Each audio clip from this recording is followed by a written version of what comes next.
mengi yanatokea kule juu, yanapita hiyo barabara hapo huku kama mlipopita gari hapo, yanakuja huu mtaro na hauwezi kubeba maji yote, kwa maji mengi yanapita barabarani. Sasa kwa mfano kama hapo mlipoweka mawe haya, maji mengi yalikuwa yanaingia kwenye mtaro na yapita kwenye barabara. Kwa kikubwa hapa ni kutanua mtaro toka kule juu na huu hapa maji yaweze kupita kwenye mtaro. Kupanuliwa mtaro kwa ukubwa wake.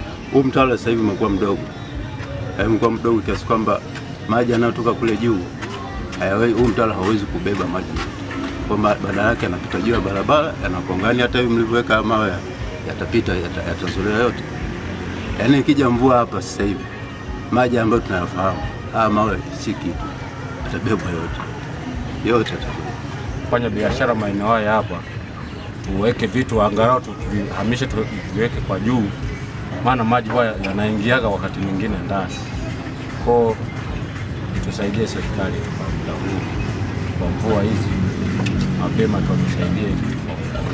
Nilikuwa naiomba sana serikali, hasa serikali kuu pamoja na halmashauri ya jiji la Mbeya kumshika mkono na kumpa sapoti kwenye mambo haya ambayo anayafanya, kwa sababu kuna wakati fulani au mambo mengine yanayohitaji nguvu kubwa zaidi, na kuna maeneo mengine ukifuatilia kwenye huu mtaro kuna watu ambao wameingia mpaka kwenye maeneo ya mtaro.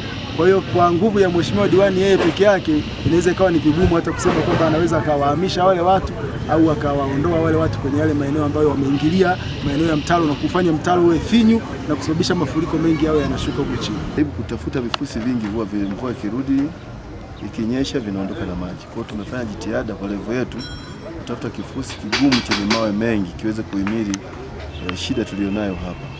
Eneo hili ni korofi sana, ndio linalokata mpaka kati ya Uyole ya kati na zetu barabara ya kilimo ambayo inakombaini mitaa miwili, mtaa wa Tukuyu na Ibara. Kwa hivyo tunatafuta kifusi kigumu kiweze kutusaidia hapa, lakini tunafanya jitihada za kuwaomba wenzetu wa TARURA ili waweze kufanya utaratibu wa mifereji ya kutolea maji, kwa sababu bila kufanya matengenezo ya mifereji hii ambayo inaweza kupelekea maji kuelekea wanapotoka kwenda, itakuwa ni kazi bure. Na nimeshaonana na meneja wa TARURA, ameshafika hapa, ameshaangalia. Nadhani wao wanafanya utaratibu wao kupata bajeti ya kututengenezea mifereji.